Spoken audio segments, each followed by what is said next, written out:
Hello दोस्तों, मेरा नाम विकास कुमार सिंह है। इस वीडियो का टॉपिक है पी रेशियो। पी का फुल फॉर्म होता है प्राइस अर्निंग रेशियो। ये एक टर्म आता है जब आप किसी कंपनी के शेयर का एनालिसिस कर रहे होते हैं तो पी रेशियो एक टर्म आता है। इसको समझते हैं विस्तार से। पी रेशियो को फॉर्मुलेट करते हैं तो पी रेशियो निकालने के लिए शेयर मार्केट प्राइस में ईपीएस को डिवाइड कर देंगे तो पी रेशियो निकल जाएगा। अब ईपीएस क्या है? शेयर मार्केट प्राइस तो हमें ज्ञात हो जाएगा। किसी कंपनी का करेंट में जो मार्केट प्राइस चल रहा है एक शेयर का, वही उसका शेयर मार्केट प्राइस है। सपोज दैट इन्फोसिस का भी करेंट में जो 1300 समथिंग रुपीज़ चल रहा है, ये उसका शेयर मार्केट प्राइस हो गया। लेकिन ईपीएस कैसे निकालेंगे, अर्निंग पर शेयर कैसे निकालेंगे? तो अर्निंग पर शेयर के लिए इसका फॉर्मूला है कि earning per share equal net profit upon number of equity share.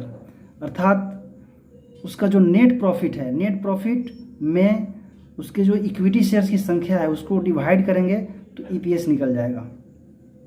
चलिए इसको एग्जांपल के साथ समझते हैं। सपोज दैट किसी कंपनी को 100 रुपये का नेट प्रॉफिट हुआ है और उसके टोटल शेयर की संख्या 20 है, तो 100 में 20 से डिवाइड करेंगे तो जो 5 आएगा, ये 5 उसका अर्निंग पर शेयर है। अर्निंग पर शेयर क्लियर हो गया। शेयर मार्केट प्राइस हम देख लेंगे, मनी कंट्रोल में जाएंगे या किसी वेबसाइट पर जाकर निफ्टी को टच करेंगे और उसके अंदर सपोज दैट इन्फोसिस को ही ले लें। इन्फोसिस को देखें तो उसका मार्केट वैल्यू जो चल रहा है वो उसका शेयर मार्केट प्राइस हो गया। ईपीएस निकालना था, नेट प्रॉफिट। बैलेंस शीट में गए, देखें लास्ट फाइनेंशियल ईयर का जो नेट प्रॉफिट है वो ले लिए और नंबर ऑफ शेयर्स जो हैं टोटल उसको लेकर डिवाइड करेंगे तो ईपीएस निकल जाएगा। उसमें आप किसी वेबसाइट पर जाएंगे, किसी कंपनी के वेबसाइट पर जाएंगे तो ये चीज़ें मेंशन रहती है। ईपीएस मेंशन रहेगी और उसका जो है पी रेशियो मेंशन रहेगा। बस इसको समझने की आवश्यकता है। तो सपोज दैट 100 रुपया नेट प्रॉफिट हुआ, नंबर ऑफ शेयर्स उसके 20 हैं, तो डिवाइड करें तो 5 आ रहा है, तो ये 5 जो है ईपीएस हो गया, अर्निंग पर शेयर हो गया। इसके बाद पी रेशियो निकालना है तो पहले से हमें इंफॉर्मेशन प्राप्त है कि शेयर मार्केट प्राइस क्या है किसी कंपनी का।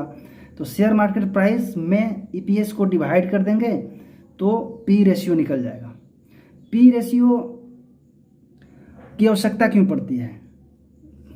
पी रेशियो को कंपैरिजन करने के लिए इसकी आवश्यकता पड़ती है। जब हम जैसे टीसीएस है, टीसीएस एक आईटी सेक्टर की कंपनी है, तो आईटी सेक्टर में और सारी कंपनियां हैं, तो सारे जो टॉप मोस्ट कंपनी है उसका पी रेशियो हम एक साथ रखें तो उस स्थिति में हम ये कंपैरिजन करेंगे कि पी रेशियो जिसका ज़्यादा है वो ज़्यादा वैल्यूएबल कंपनी है, जिसका कम है वो थोड़ा कम वैल्यूएबल कंपनी है।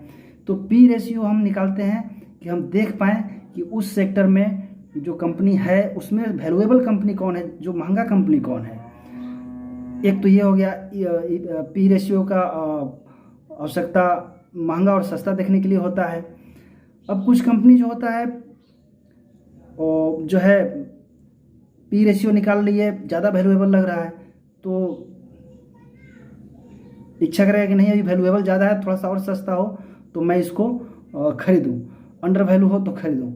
लेकिन ज़रूरी नहीं है कि जो ओवर वैल्यू कंपनी है वो भविष्य में अंडर वैल्यू ही होगी, क्योंकि वो पास्ट जो उसका रिकॉर्ड रहा है अर्निंग का, उसके आधार पर पी रेशियो निकला है।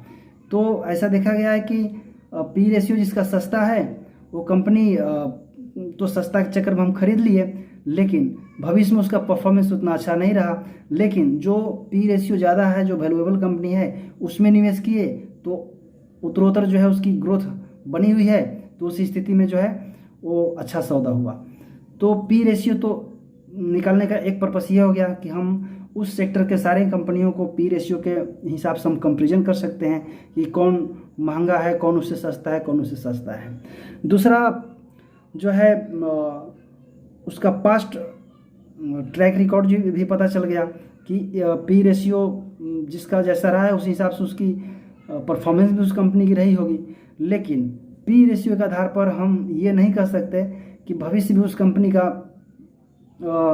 बेटर होगा, क्योंकि पी रेशियो हमारा ट्रैक रिकॉर्ड बताता है कंपनी का कि क्या इसका पास्ट में कमाई रही है।